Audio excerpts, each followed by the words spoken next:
করে, তাহলে ছাত্র জনতা তাদের পা ভেঙে দিবে।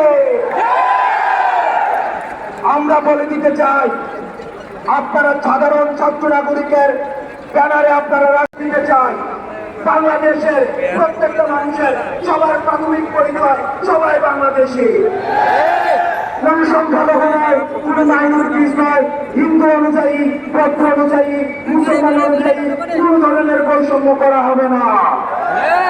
আমাদের সবার পরিচয় হচ্ছে আমরা বাংলাদেশি, এবং এই পরিচয়ের উপরে ভিত্তি করে আমরা মাঠে থাকবো এবং বৈষম্য বিরোধী ছাত্র আন্দোলনের আজকের পরবর্তী কর্মসূচি ঘোষণা করবে আমাদের অন্যতম সমন্বয়ক বাকের মজুমদার।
পাশাপাশি বৈষম্য বিরোধী ছাত্র আন্দোলন যে সকল গণবিপ্লবের ট্রান্সলেশন ঘটিয়েছিল, ট্রান্সলেশন ঘটিয়েছিল, সেই বৈষম্য বিরোধী ছাত্র আন্দোলন এই গণবিপ্লবকে ধরে রাখতে তাদের এই সপ্তাহে যে রেজিস্ট্রেশন কর্মসূচি ঘোষণা করেছে, তারই অংশ হিসেবে আজকে দ্বিতীয় দিন আমাদের শাহবাগে অবস্থান এবং শহীদদের